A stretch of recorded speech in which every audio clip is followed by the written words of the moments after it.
Thank you, Brother John, for the opening prayer. And greetings, brethren. I won't say good evening because it may not be evening in your neck of the woods. It's a real blessing to be with all of you at the start of this new year. We thank the Chicago brethren for this opportunity to share some thoughts. And Brother Rick brought the love of our class, the Oakland County Bible students, this morning, and we bring it to you this evening. And special love from our dear sister, Connie, our dear wife, I mean. She's sitting across the way from me. I have an in-person audience of her in a chair, so that's always a blessing. It's been quite a year, hasn't it, brethren? We thank the Lord for his watch care, the lessons learned, and that we're 1 year closer to the kingdom, and that we're still standing, still walking in this narrow way, still pupils in the school of Christ. Brethren, school and learning has been on my mind because besides being a lifelong student in the school of Christ, I've returned to school myself. I attend 5 days a week in a 5th grade classroom.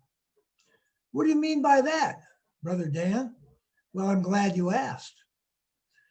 Monday through Friday at 7:30, I drive to my daughter's house in the next block. When I arrive, my daughter and son-in-law go off to work. I eat breakfast with my 4 grandsons, and at 8:30 a.m., virtual school begins. Jack's a 5th grader. Alex is a 2nd grader. Max and Cam, the 3-year-old twins, soon to be 4, they're not in school yet. So they just hang out until about lunchtime when I bring them over to our house and Connie takes over for the rest of the day. Alex takes in 2nd grade in his bedroom on his iPad. Alex doesn't need a lot of attention. He does pretty well on his own. Jack's another story. He started the school year in the basement, but he was all over the basement, so were his books and all of his other school materials. After 2 days, Jack was sitting across the kitchen table from me, and this is where 5th grade instruction has been taking place for the last 6 months. Jack's bright, but he can't sit still, and he struggles to pay attention. That's where I come in. I'm like a traffic cop. I constantly redirect. Jack, stop playing with your scissors. Jack, look at the computer. Jack, listen to the teacher.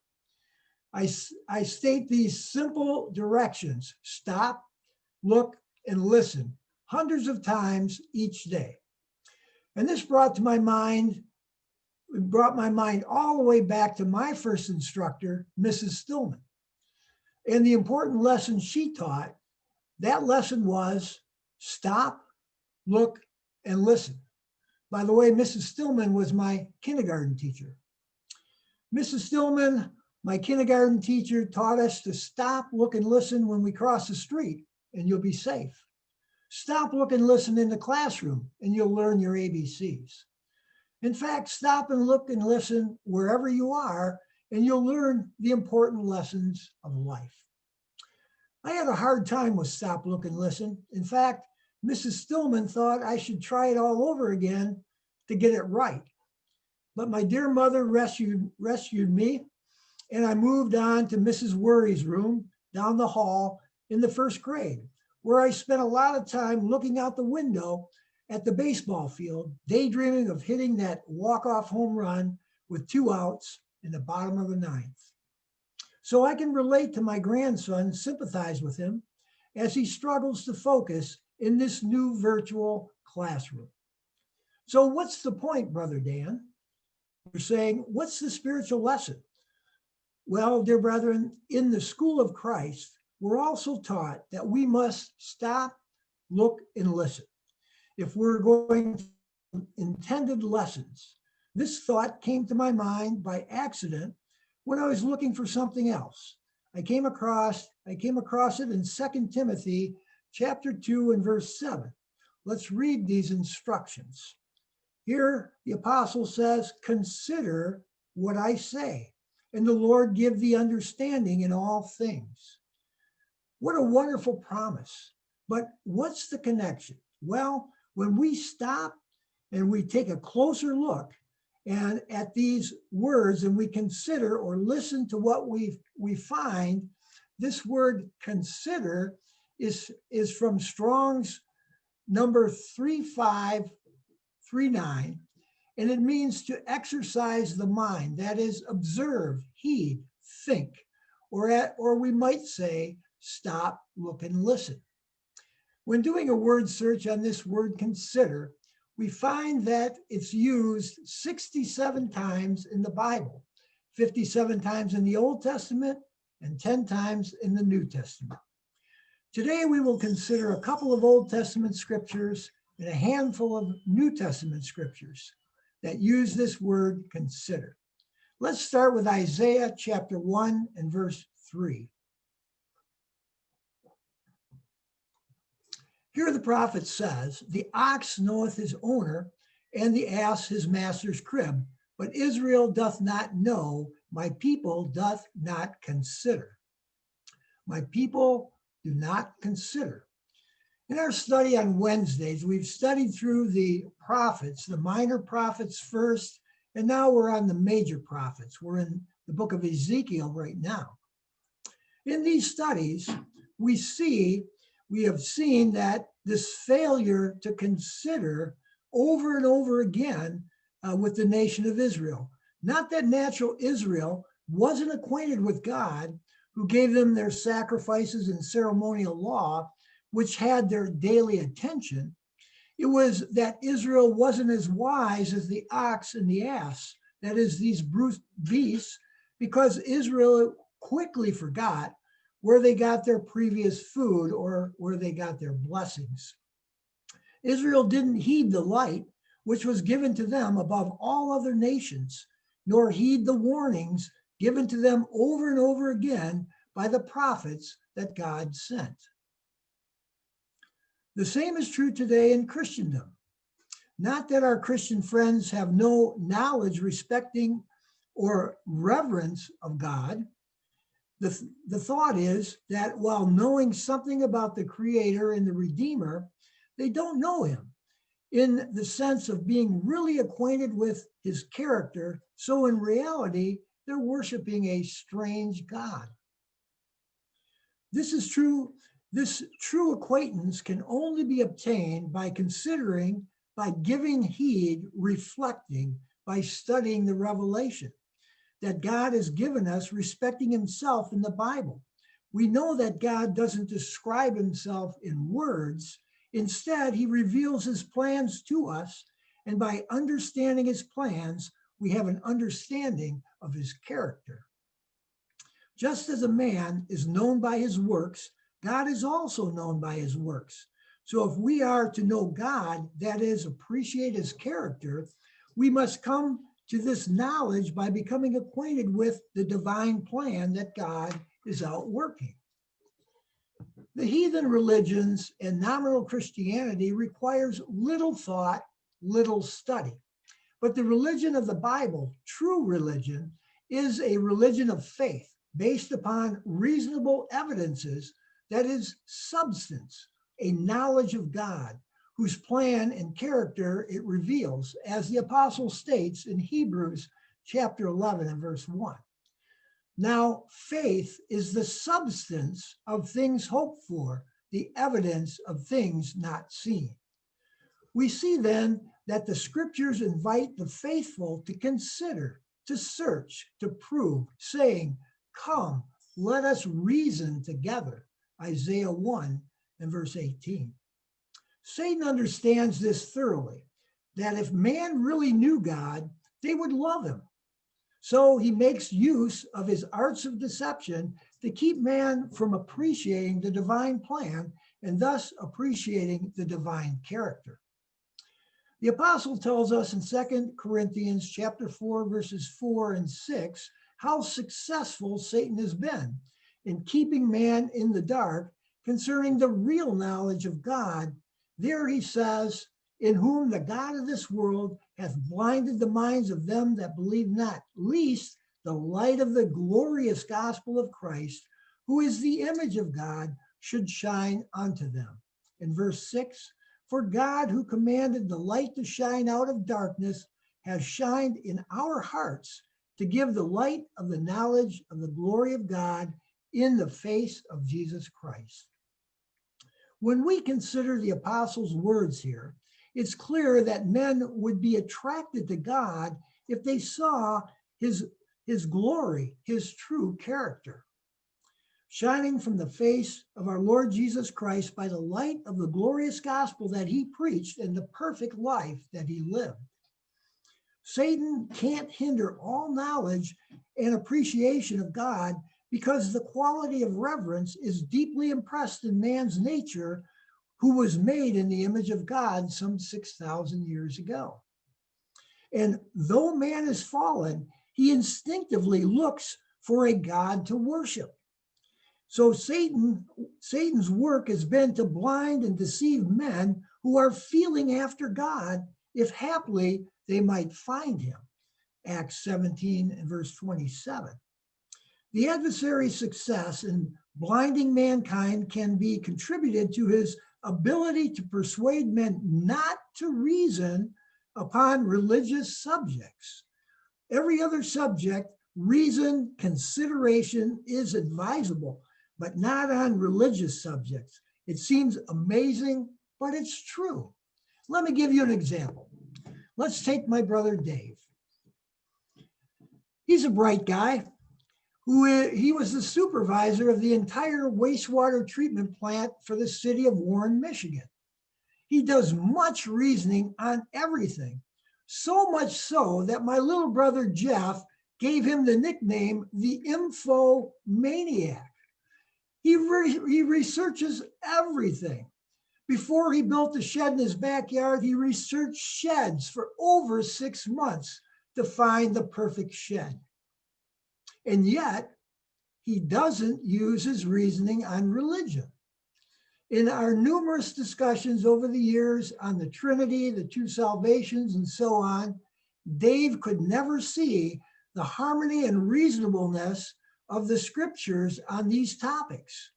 My brother Jerry found the first volume that was given to him in his basement study.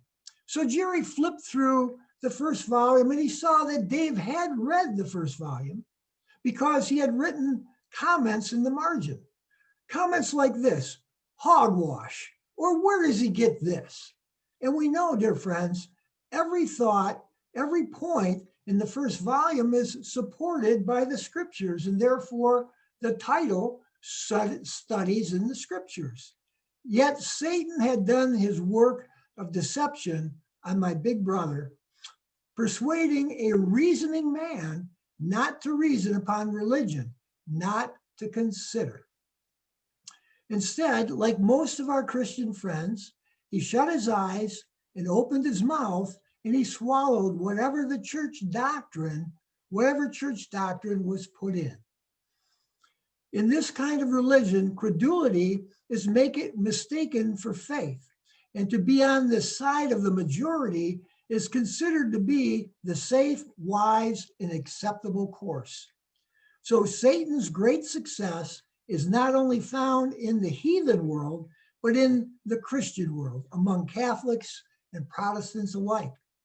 As a Catholic, I never owned a Bible. I wasn't encouraged to buy one either. In fact, we were told it was dangerous to read the Bible, that is, without the guidance of a priest. The only remedy for Satan's evil deception is to consider. Consider what is the real character of God by a knowledge of his plan. That being said, let's note how scriptures urge God's people to consider, that is, exercise the mind, observe, heed, think, stop, look, and listen.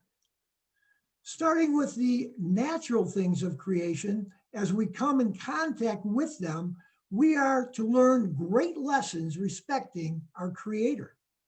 For the first such lesson, let's turn to Matthew chapter 6 and read verses 28 and 29, where we find the word consider used for the first time in the New Testament.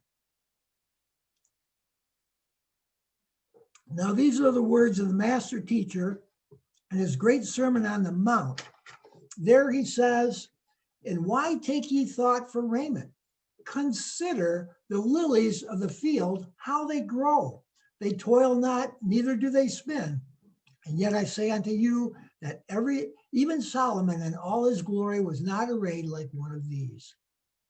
Jesus tells us to consider the lily of the field, lilies of the field, to stop, look, and listen, to study these simple things of nature, to learn, that is, perceive the lessons to be learned in connection with all the affairs of life. If we approach the study from the right standpoint, that is the standpoint of faith in the Creator, we will be greatly blessed. We will realize in the little things of nature that our Creator is the embodiment and representative, tough word to speak, of the highest and the noblest qualities that the human mind could conceive. That he is perfect in justice, perfect in wisdom, perfect in power, and perfect in love. From this standpoint of faith, what lesson do we learn from considering the lilies? First, we learn of their beauty, beauty that even Solomon couldn't match. This teaches us that the Lord has a great appreciation of the beautiful. We also learn that this beauty comes to the lily without toiling or spinning, which teaches us that God is able to produce the beautiful in abundance without our aid. We also learn that God could miraculously clothe us if necessary, but since he doesn't provide for our necessities this way, it must be because he sees that the experiences of life in using and developing the resources of nature to provide for our own needs will be most helpful to us. We think that the scriptures indicate this. For instance, let's go all the way back to the Garden of Eden and let's read the conversation that took place in Genesis, the 3rd chapter, verses 17 through 19. "And unto Adam, he, Jehovah, said, Because thou hast hearkened unto the voice of thy wife, and hast eaten of the tree of which I commanded thee, saying, Thou shalt not eat of it, cursed is the ground for thy sake. In sorrow shalt thou eat of it all the days of thy life. Thorns and thistles shall it bring forth to thee, and thou shalt eat the herb of the field. In the sweat of thy face shalt thou eat bread, till thou returnest unto the dust of the ground. For out of it wast thou taken, for dust thou art, and dust thou shalt return." From this conversation, we see that these things, thorns and thistles, and the sweat of the face labor to provide daily bread, are said to be permitted of the Lord now for man's good. Cursed is the ground for thy sake.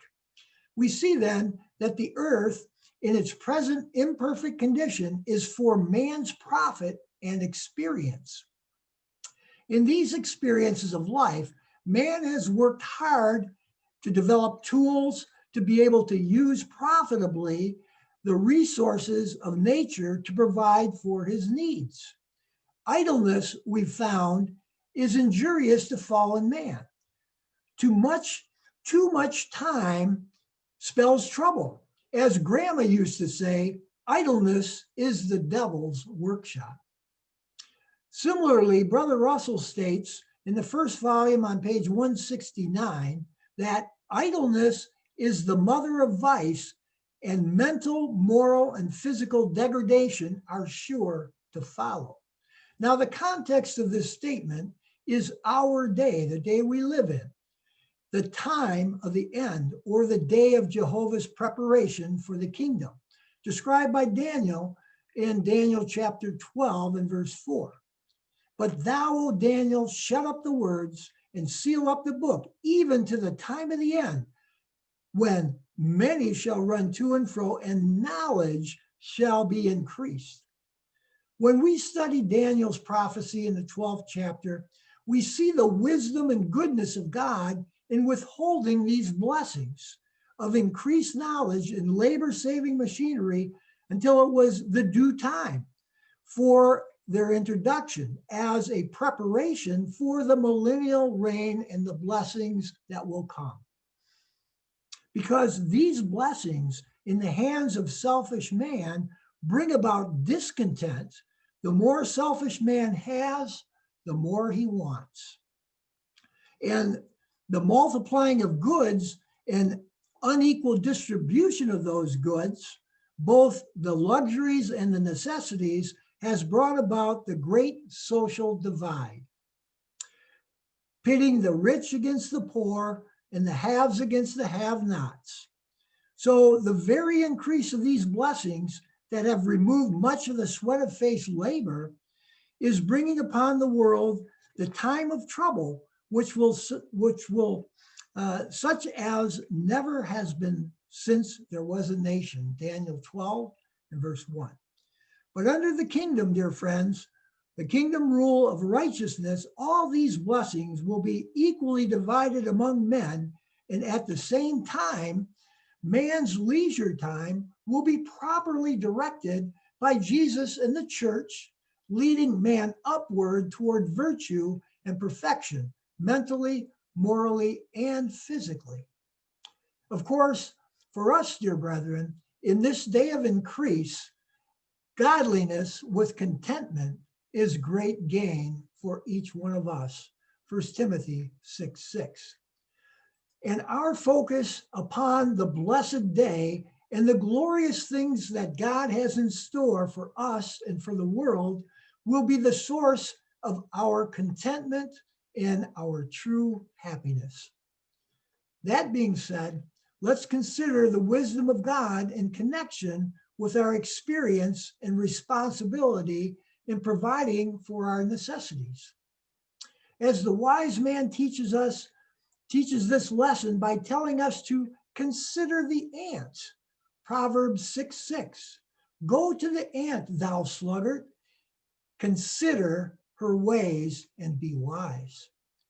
We're told here to consider the ant. That is, stop, look and listen, study her ways and learn from her.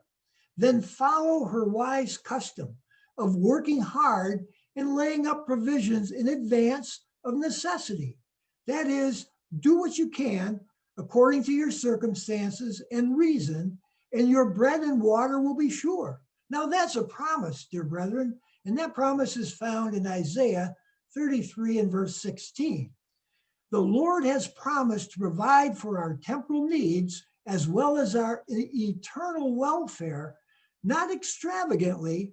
Our bread might not be pumpernickel bread, but nevertheless, our bread and water will be sure.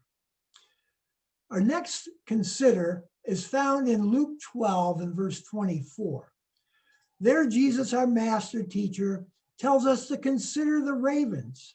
His words are, consider the ravens, for they neither sow nor reap, which neither have storehouse nor barn, and God feeds them. How much more are ye better than the fowl? Now, unfortunately, we don't have time to discuss the comments that we made under this verse. So we're going to move on, except for to say that we are much more valuable than many sparrows and many ravens. And God's care over a simple flower is a reminder of his great care over us, his people. So no matter how difficult our trials and circumstances are, now in the midst of this pandemic or in the future, when we stop, look, and listen, we learn that we can trust in God's goodness, his love for us, and his interest in all of our affairs. Now we have to move forward to our next verse, which is found in Hebrews chapter 3 and verse 1. Here we're instructed to consider the higher things.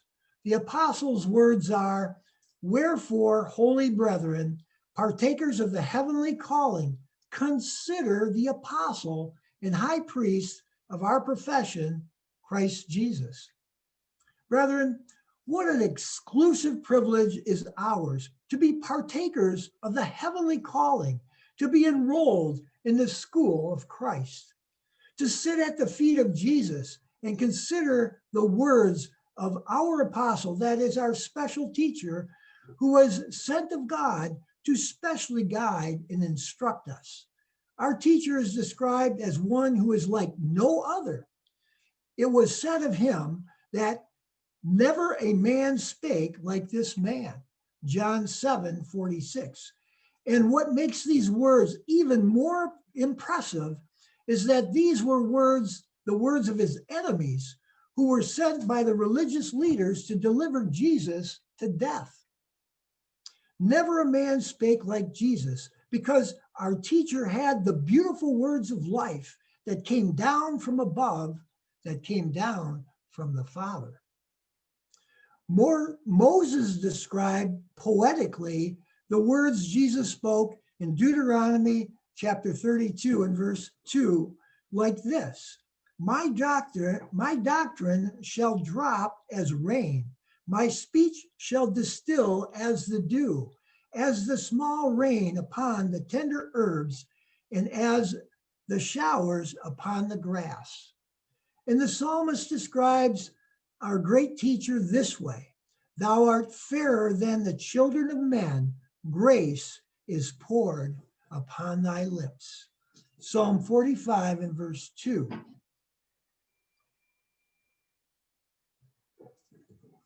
Brethren, let us appreciate the exclusive favor that is ours to sit at the feet of Jesus, our apostle, that is our teacher. Jesus reminds us just how favored we are with these words: but blessed are your eyes, for they see, and your ears, for they hear. For verily I say unto you that many prophets and righteous men have desired to see those things which ye see, and have not seen them, and to hear those things which ye hear, and have not heard them. What peace and joy we have sitting at Jesus's feet, a peace and joy we never knew before entering into the school of Christ. A peace and joy which the world can neither give nor take away.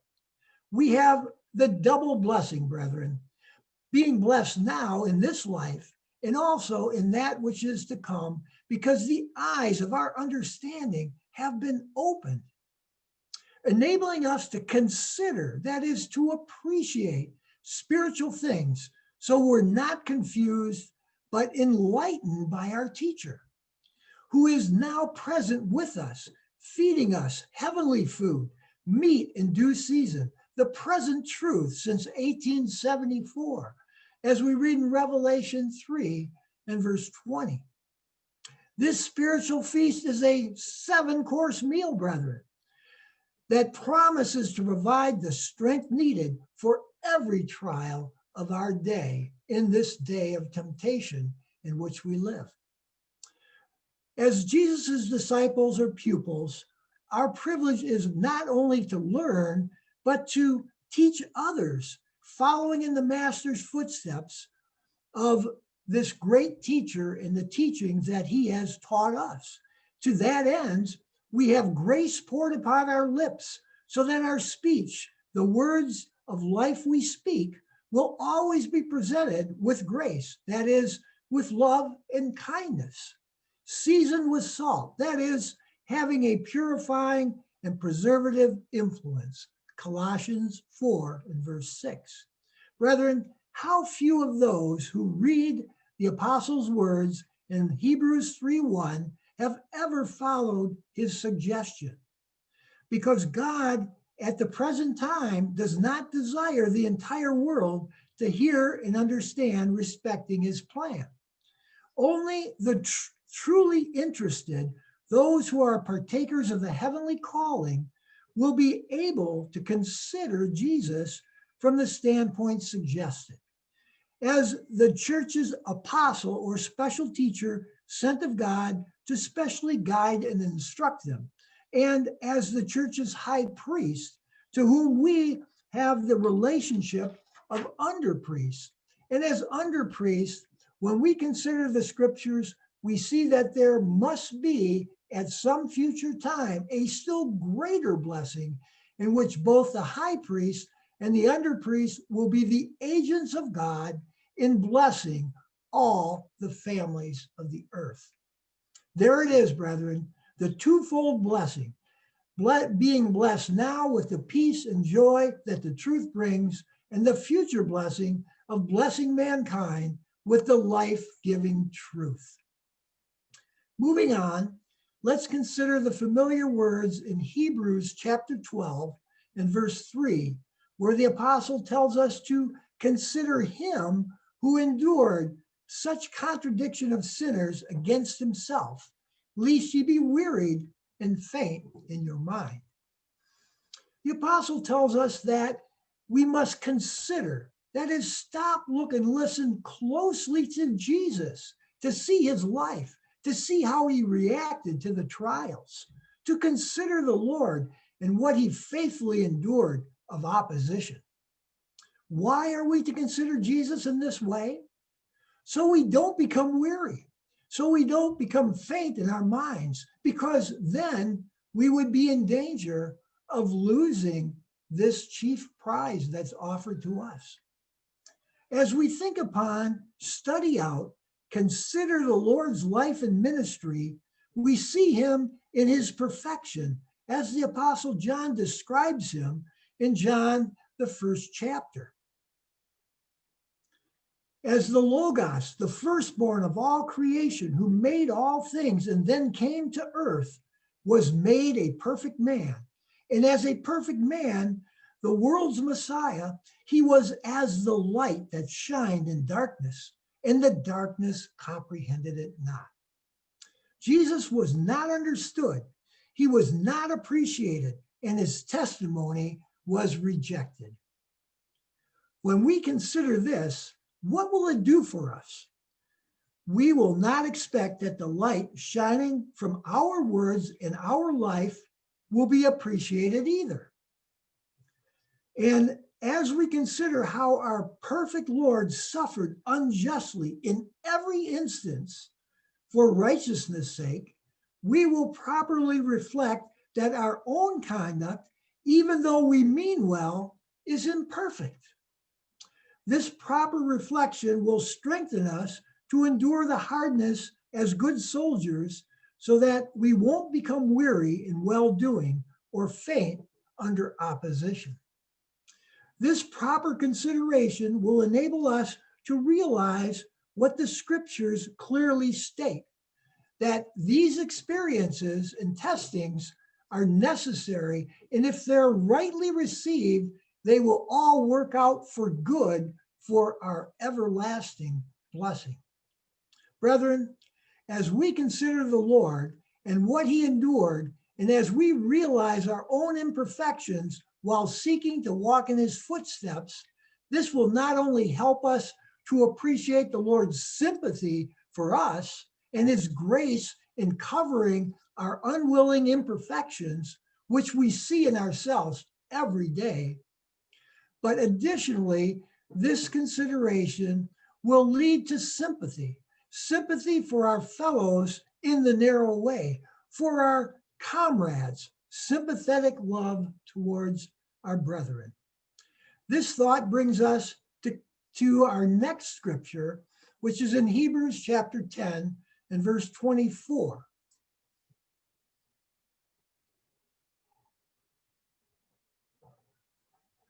Here the apostle instructs us to consider one another.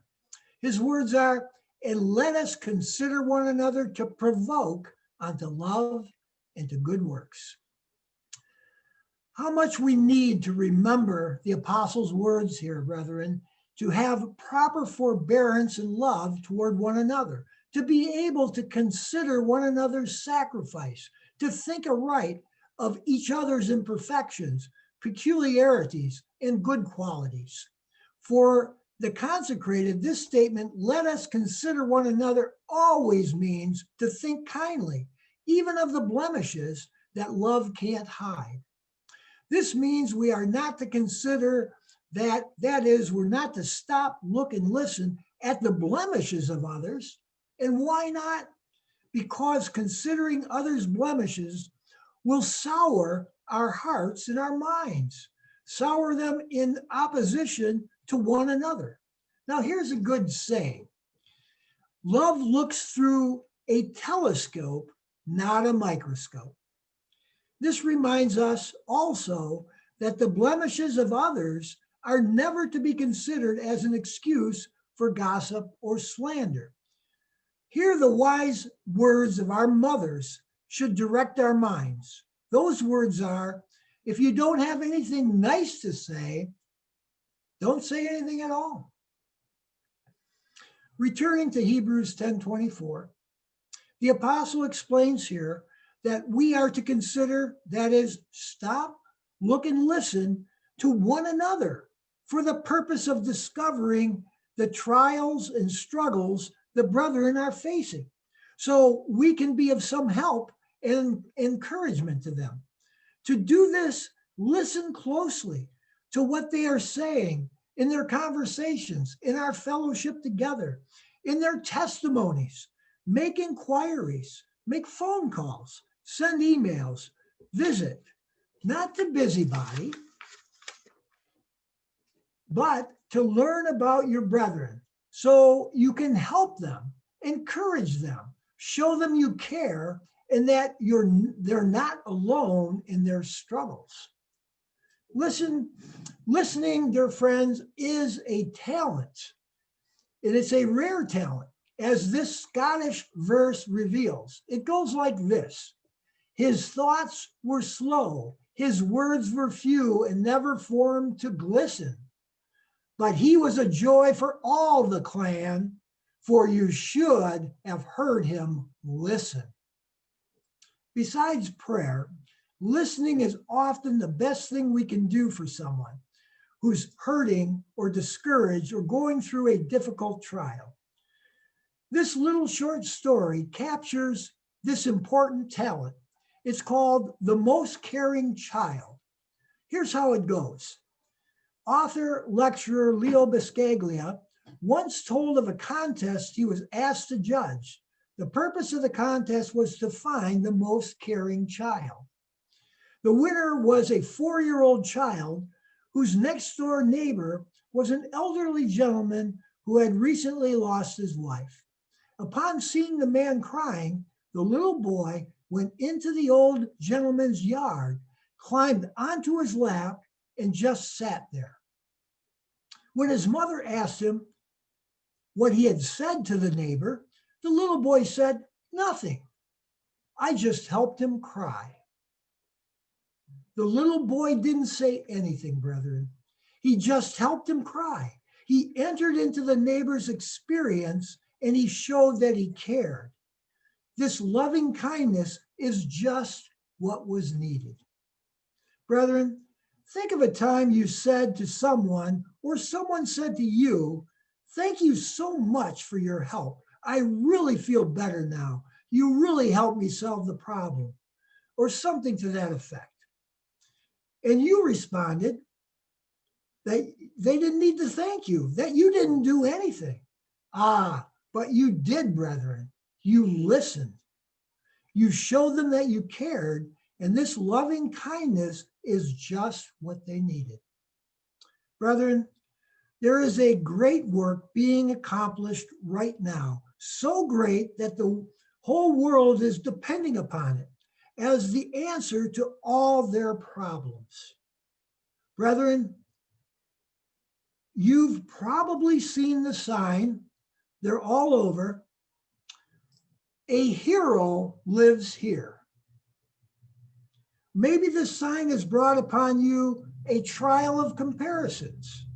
Maybe you've thought, this sign will never be planted on my front lawn by my neighbors because of the occupation or the course that I've chosen. And that's true. Those who have chosen the narrow way won't receive that kind of recognition and appreciation by our fellows. Instead, we will be misunderstood and counted foolish. We will be rejected of men, even hated, like our master. But don't be fooled by the adversary into thinking we're not doing enough or doing the right thing because your service, your sacrifice isn't recognized by others. Be patient, dear brethren. God knows how to reserve praise unto the righteous. The psalmist says, we will get our sign in due time. He says this in Psalm 87:5. His words are, and of Zion it shall be said, this and that man was born in her, and the highest himself shall establish her. There it is, brethren. A list will be made and published. Then the world will know when they read our names on the Lamb's book of life. Then they will know of our service, of our sacrifice for them. In that day, we will get our sign, our recognition and appreciation as those appointed of God to bring unto them the ultimate blessing of life and happiness without end. Then shall the righteous shine forth as the sun. Matthew 13:43. We have a great work to do, brethren. We are a people for a purpose, and we must be made ready. The bride must make herself ready for the wedding. When the bride is complete, the suffering will end and the world will be blessed. This is the great work going on now, and no greater work will ever be accomplished, and no greater sacrifice will ever be made for mankind. Our greatest privilege and responsibility then is the work of making ourselves ready, finishing the race that we've begun. As we run, we have a privilege and a responsibility toward our fellow racers. And in this race, the higher heavenly race, those who help fellow racers win the prize will themselves be the victors. This truth is illustrated by a true story. It's a story about a race that took place 45 years ago at the Special Olympics. Here's how the story goes. Maybe you've heard it. At the 1976 Seattle Special Olympics, 9 contestants, all physically or mentally disabled, assembled at the starting line for the 100-yard dash. At the gun, they all started out, not exactly in a dash, but with relish to run the race and to finish and win. All that is, except one little boy who stumbled on the asphalt, tumbled over a couple of times, and began to cry. The others 8 heard the cry. They slowed down and they looked back. Then they all turned around and went back, every one of them. One girl with Down syndrome bent down and kissed him and said, "This will make it better." Then all 9 linked arms and walked together to the finish line. Everyone in the stadium stood, and the cheering went on for several minutes. People who were there are still telling this story. We see from this story that the real winners on the race course of life are those who stop to help others, those who do good unto all men as they have opportunity. Galatians 6:10. Great story, right? But there's an addendum to this story. This is a true story. A contestant did take a tumble, but it was only 1 or 2, not everyone, that turned back to help the fallen one. And these racers did cross the finish line together. Brethren, this scenario is an even better fit for the race that we run, because it's those who turn back, that is, those who help their fellow racers, that the most that will win the prize of the high calling. So then, dear brethren, as we focus our efforts upon making our calling and election sure, let's also consider one another to provoke unto love and good works, listening to one another, praying for one another, learning how we might be most helpful, most edifying, most strengthening, most inspiring to one another in this narrow way. Returning now to where we started, to the apostle's words in 2 Timothy 2:7, where he said, "Consider what I say, and the Lord give thee understanding in all things." Notice what the apostle has done here. He's united two important thoughts. First, the necessity of considering, that is, reflecting, thinking, studying the revelation which God has made respecting himself, the divine plan of the ages. And secondly, the necessity of having divine assistance in order to reach the right understanding. The natural man may recognize a great deal and receive great blessings from the Bible. Yet many aspects of God's plan will be beyond his grasp. But those of us in the school of Christ who consider his word will have the divine assistance to understand God's grand plan for mankind. And as we feed upon these things continuously, they will enter more and more into our hearts, and our character will grow strong thereby. As each new year passes, we're reminded how fast time flies, and we're reminded that we're not getting any younger. So we have to use our time wisely. The past year, the Lord got our attention with this pandemic to remind us how fast things can happen.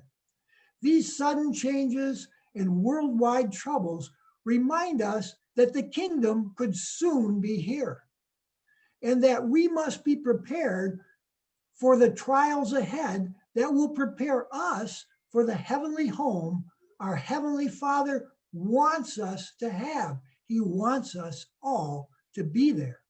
And he promises to finish the work that he begun in all of us. Our Heavenly Father says this through the Apostle Paul in Philippians 1:6. And so, dear brethren, let us consider our great privilege all the more, and let us continue to submit our wills, our lives, our all to his wisdom, to his love, and his care. And remember, brethren, to look up and lift up your heads and rejoice. Why? Because our deliverance is near. May the Lord add his blessing. Thanks, Brother Dan. Very encouraging. After the hymn and prayer, would you be